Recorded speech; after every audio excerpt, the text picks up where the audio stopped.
YouTube. It's been a minute. It's been a while.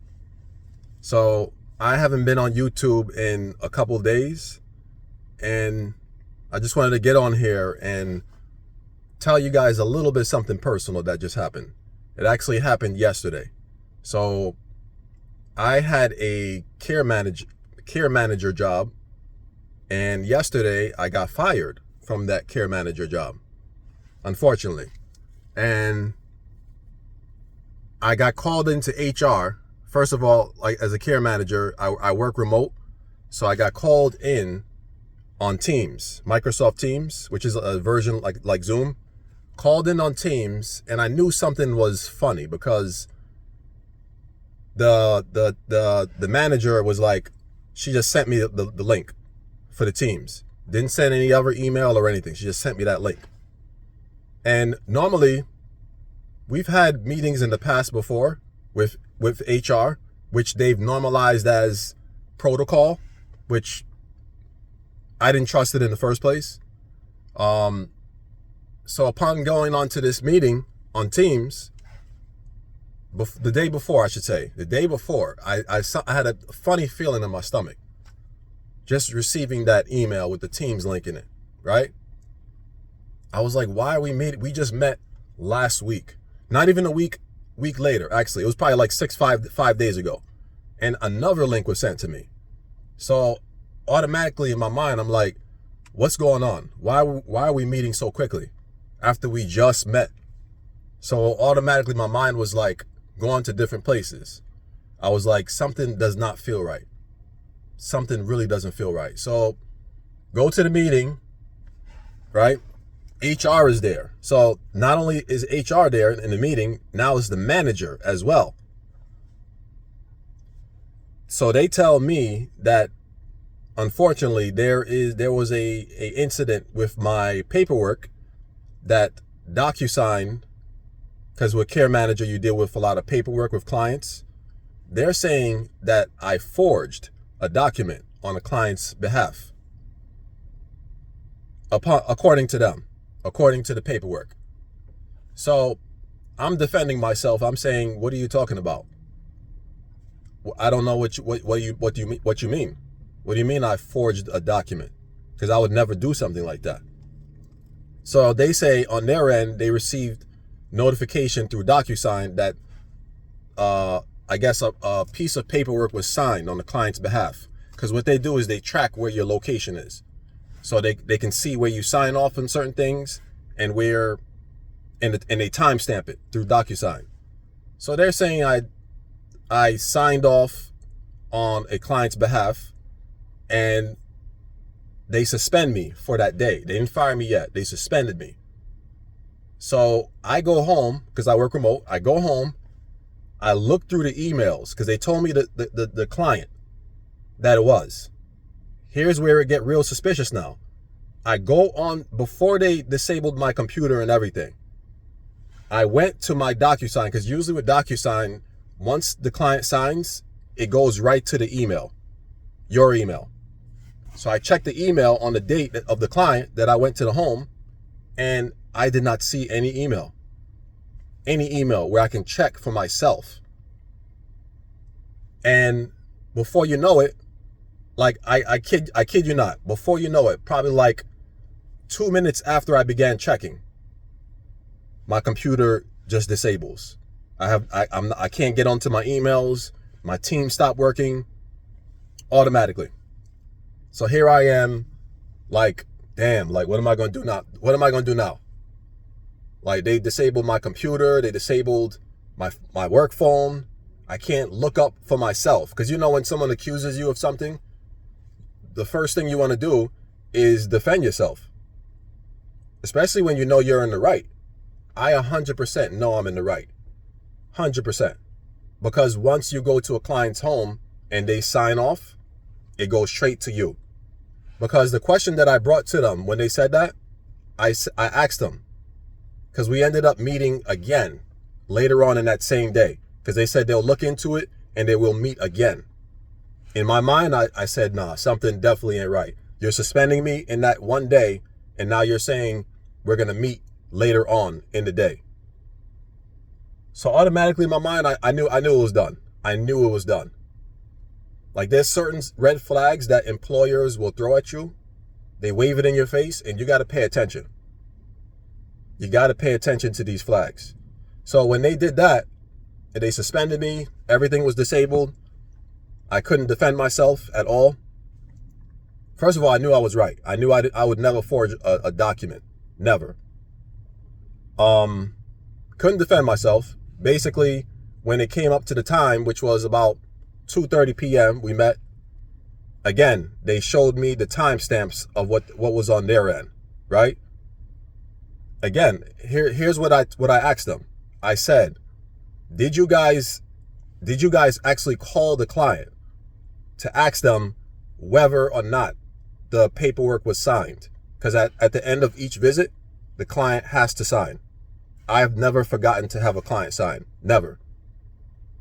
You know what these guys told me over Teams? Sat there with a bold face and told me he called the client and the client said I did not sign anything.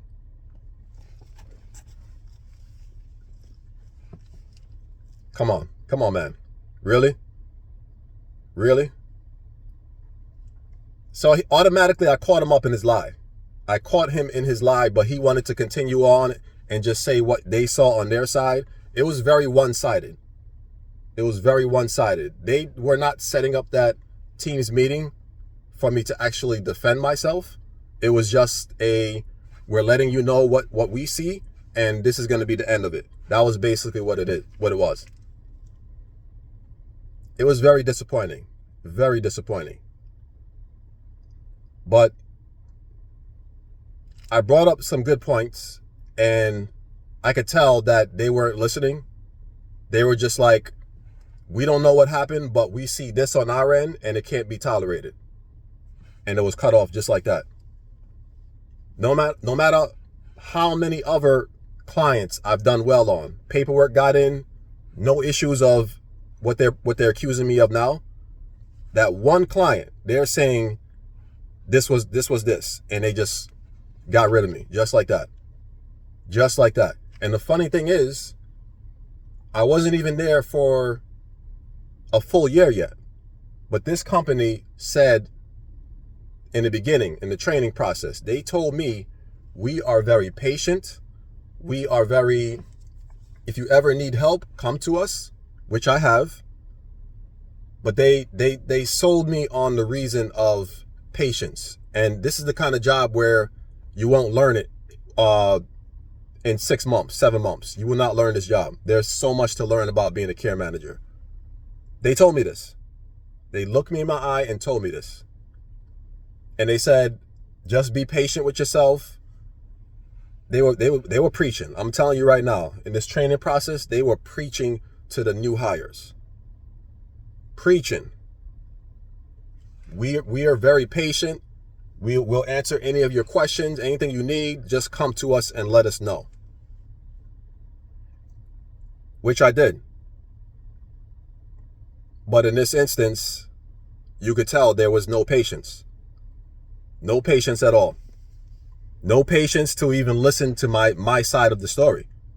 No patience to understand that whatever could have happened on your end could have possibly been a mistake. Could have possibly, because like I said, this has never been done. This is the first occasion they're seeing this on my end. So there was basically no toleration at all. Just like that. Just like that. And the funny thing is, I also want to mention that this particular team that I was on, because with care management, or at least in the company that I worked for, they have different teams. The team that I worked for, they said was the worst team. What they said was the manager, she is a known racist. I'm not saying that she was, because I don't know. I didn't experience that, so I won't call her that. But they said she does not have a good retention rate with care managers. And that part I did see. I probably saw several care managers already just go out the door. Go out the door. And I saw a particular care manager that I was friends with get treated very badly, poorly. I saw it face to face. I saw it eye contact on problem. I saw it. They treated her horribly, and they ended up getting rid of her. And the funny thing is, she told me right before they were about to fire her, she told me that they lied on her as well. That's the funny thing. They said she was outside of a client's home, and first of all, she was going through issues because her family member got shot and he was in the hospital. So what they told her is a client saw her outside the home crying. And that was one of the reasons why they had to let her go. That sounds really crazy for a client to look out their window, see someone in their car crying, and call the company. That seems really far-fetched, in my opinion. That just seems, yeah, I don't know about that. I don't know about that one. But they had it out for her in the first place. They really had it out for her in the first place based on their treatment of her. And I say all of this, guys. I'm going to sum it up. I say all of this to let you guys know that, was it sad for me? Yes. I definitely feel a certain way. I did apply for my unemployment already, but I say this to motivate someone else out there because I know a lot of people are losing their jobs. A lot of people. Some people already lost their job. So now they're searching for the next step. What do you do? Because to be honest, this is the first time I think that I can remember. The first time I've been fired. I've always done what I was supposed to do. I've always, just continue to be a good worker. I've always done that. So the feeling that you feel is like, it's like a numbness. Like you just wonder what is the next step. Like you almost feel frozen with uncertainty because you're just like, what should I do now? Like, yeah, I've already applied to a bunch of positions already. I think I already applied to over 10 positions already since speaking now, probably over 20. I've been going in, but I say all of this to say, whoever is going through this right now, don't stop. If you got to sit for a little bit and cry to get your emotions out, do that. Do that. Because men, specifically speaking, we are told we can't show any emotion or we can't feel pain of something. We got to man up. We got to growl. You know what I mean? We can't slow down and show emotion. Screw all of that. Don't listen to that. If you feel something, let it out. Let it out.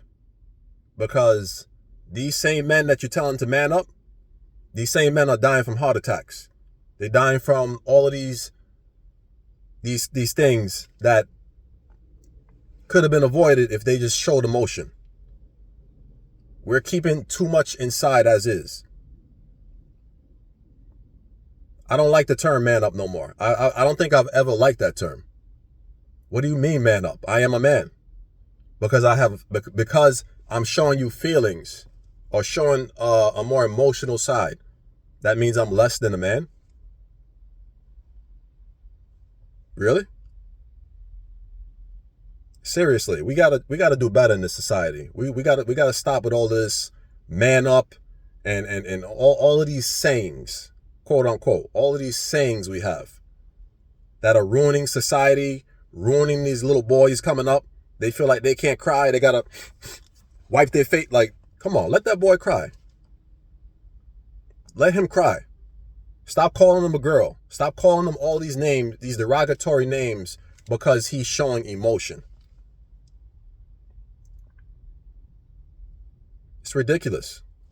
So I to sum it up, guys, I'm coming on here to just let you know that somehow, some way, someone else can relate to my experience. I'm not gonna give up.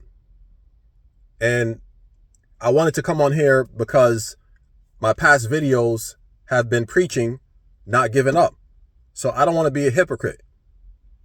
I don't want to be a hypocrite. Like my past employers telling me they have patience and then they don't have patience. I don't want to be that way. I want to, whatever I'm preaching, whatever I'm talking about now, or in the past videos, I want to get on here and say, based on the experiences I've been through, I want to share those experiences with someone else. I don't want to contradict myself. Whatever I'm telling you guys, I want to show the same kind of characteristics as well. Life is hard, and it's hard for a lot of people right now. With this administration now, a lot of people are going to lose more jobs. That's just reality right now. It's the sad reality, because there's a lot of good workers out here supporting their family, helping the economy. But because of this administration and all the things that's changing, you already know what's coming. You already know what's coming. And honestly, I feel with the loss of all of these jobs, is gonna come an increase in crime. Because when you make someone desperate enough, what do you think is gonna happen? There's gonna be somebody that's desperate enough to say, you know what, F it. I lost everything. I'm going to gain it by any means necessary now. There's going to be that one person that thinks like that. And it's not going to be, oh, I'm just going to fill out an application. Nope. They're going to be like, no, I'm going to take it from somebody else. You got folk out here walking the streets thinking this way. There's people out there, they lose one thing, they take 10. There are people out here thinking that way. You got to understand. Anyway, guys, I just wanted to get on here and just share that. It's really personal. I'm doing better. I still think about it. I'm not going to lie. I still think about it. But like I said, God is good. He is going to get me through this, just like he's going to get you guys through anything that you're dealing with. Let's trust in him, but also commit to action. Don't just pray to God like he's a genie after you rub the bottle. Don't do that. Faith without works is dead. So we got to get to work. We got to do what we need to do. Pray to God and get to work. Till next time, guys. Love you guys. Like, share, subscribe. Peace.